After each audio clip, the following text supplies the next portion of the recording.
السلام علیکم ورحمۃ اللہ وبرکاتہ۔ حضرت ابو ہریرہ رضی اللہ عنہ بیان کرتے ہیں کہ رسول اللہ صلی اللہ علیہ وسلم نے ایک مرتبہ صحابہ کرام رضوان اللہ علیہم اجمعین سے فرمایا کہ کیا تم جانتے ہو کہ غیبت کیا ہے؟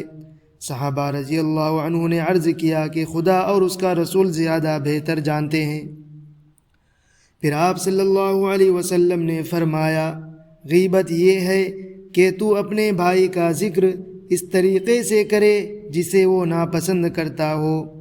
پھر آپ صلی اللہ علیہ وسلم نے عرض کیا، فرمایا کہ اگر ہمارے بھائی میں وہ بات واقعی پائی جاتی ہو جو ہم نے کہی تو پھر کیا یہ بھی غلط ہوگی؟ آپ صلی اللہ علیہ وسلم نے فرمایا کہ اگر تمہاری کہی ہوئی بات بھی اس میں پائی جاتی ہو تو تم نے اس کی غیبت کی، اور اگر وہ اس میں نہ پائی جاتی ہو تو تم نے اس پر بہتان لگایا۔ یعنی غیبت اور بہتان میں فرق یہ ہے کہ اگر ہم کسی کے بارے میں کوئی بات کہی لیکن وہ بات اس شخص پر پھٹ نہ بیٹھے، یعنی وہ بات اس شخص کے اندر نہ پائی جائے تو پھر یہ غیبت ہوگی، اور اگر وہ بات اس شخص کے اندر نہ پائی جائے تو پھر یہ اس پر بہتان لگانا ہو جائے گا اور یہ الزام ہوگا۔ میرے دوستو، پیٹھ پیچھے کسی کی بدگوئی کرنا مطلقاً حرام ہے۔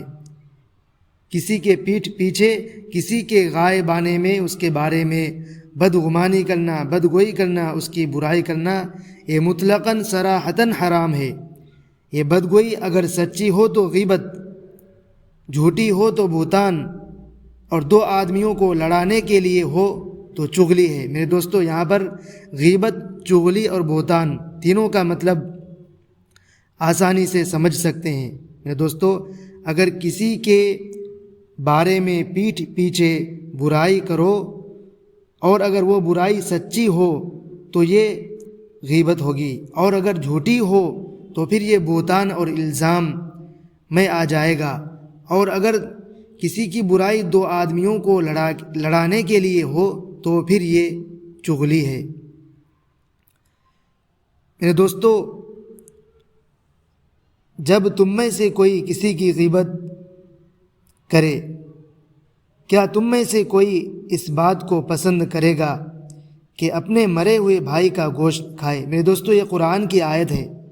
قرآن کی آیت ہے کہ ایحب احدکم ان یأکل لحم اخیہ میتا فکرہتموہ، کہ کیا تم میں سے کوئی یہ بات پسند کرے گا کہ تم اپنے مرے ہوئے بھائی کا گوشت کھاؤ؟ تو ٹھیک اسی طرح تم اللہ سے ڈرو، کسی کی غیبت نہ کرو۔ غیبت کرنے کا مطلب اپنے مرے ہوئے بھائی کا گوشت کھانا ہے۔ میرے دوستو، اس لیے اللہ سے ڈرو۔ اللہ توبہ قبول کرنے والا اور اللہ بہت ہی زیادہ رحیم ہے، رحم کرنے والا ہے۔ میرے دوستو، غیبت کتنی بری چیز ہے۔ غیبت نام ہی اس بدگوئی کا ہے جس میں کسی کا کوئی ایسا عیب بیان کیا جائے جو واقعی اس میں پایا جاتا ہو۔ اس کی واضح روشنی میں ہم سمجھ سکتے ہیں کہ جو لوگ ایک دوسرے کی غیبت کرتے ہیں اور پھر اپنے آپ کو یہ کہہ کر تسلی دیتے ہیں کہ ہم سچی بات کر رہے ہیں، ان کی تسلی کس قدر جھوٹی ہوتی ہے۔ سچی بات ہی کا نام تو غیبت ہے، اور اسی سچی بات کو اتنا گھناؤنا قرار دیا گیا ہے کہ اس سچی بات کو کرنا گویا اپنے مردہ بھائی کا گوشت کھانا ہے۔ میرے دوستو، یہ قرآن شریف کی آیت میں ہے۔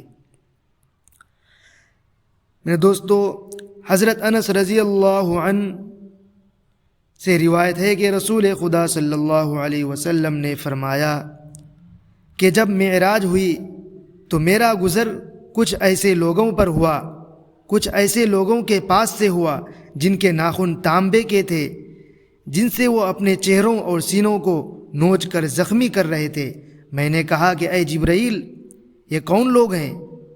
جبرائیل نے جواب دیا کہ یہ وہ لوگ ہیں جو لوگوں کا گوشت کھایا کرتے تھے، یعنی ان کی غیبت کیا کرتے تھے اور ان کی عزتوں سے کھیلا کرتے تھے۔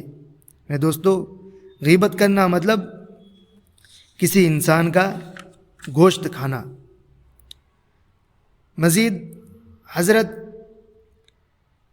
ابو برزہ اسلمی سے روایت ہے کہ رسول اللہ صلی اللہ علیہ وسلم نے فرمایا، اے وہ لوگو جو زبان سے تو ایمان لائے ہو مگر ایمان ابھی تمہارے دلوں میں نہیں اترا، مسلمانوں کی غیبت نہ کیا کرو اور ان کے چھپے ہوئے عیبوں کی کھوج نہ کیا کرو، کیونکہ جو ان کے چھپے ہوئے عیبوں کی کھوج کرے گا اللہ تعالیٰ خود اس کے چھپے ہوئے عیبوں کی کھوج کرے گا، اور اللہ نے جس کے چھپے ہوئے عیوب کی کھوج کی اسے وہ اس کے گھر میں رسوا کر دے گا۔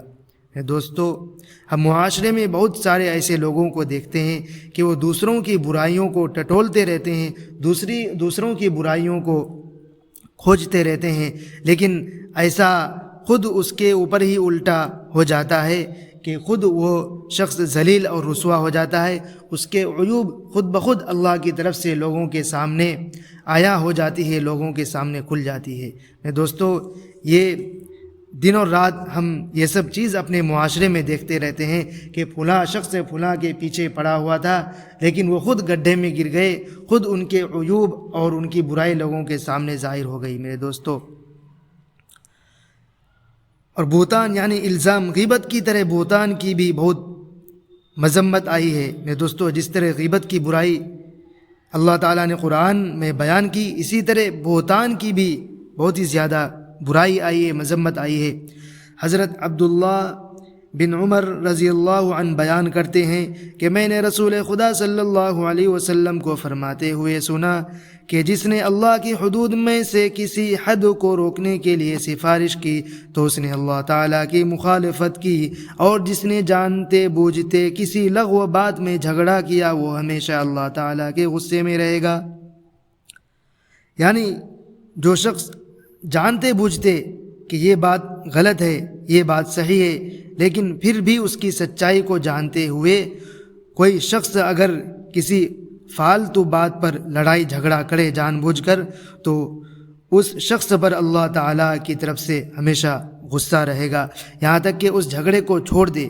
اور جس نے کسی مومن کے بارے میں وہ بات کہی جو اس میں نہیں تھی، اللہ اسے دوزخیوں کے پیپ اور خون کی کیچڑ میں رکھے گا، یہاں تک کہ جو کچھ کہا ہے اس سے توبہ کر لے۔ میرے دوستو، جو لوگ پاک دامن بے خبر مومن عورتوں پر تہمتیں لگاتے ہیں، الزام لگاتے ہیں، بہتان لگاتے ہیں، ان پر دنیا اور آخرت میں لعنت کی گئی ہے اور ان کے لیے بڑا عذاب ہے، وہ اس دن کو بھول نہ جائے جس دن ان کی اپنی زبانیں اور ان کے اپنے ہاتھ پاؤں ان کے کرتوتوں کی گواہی دیں گے۔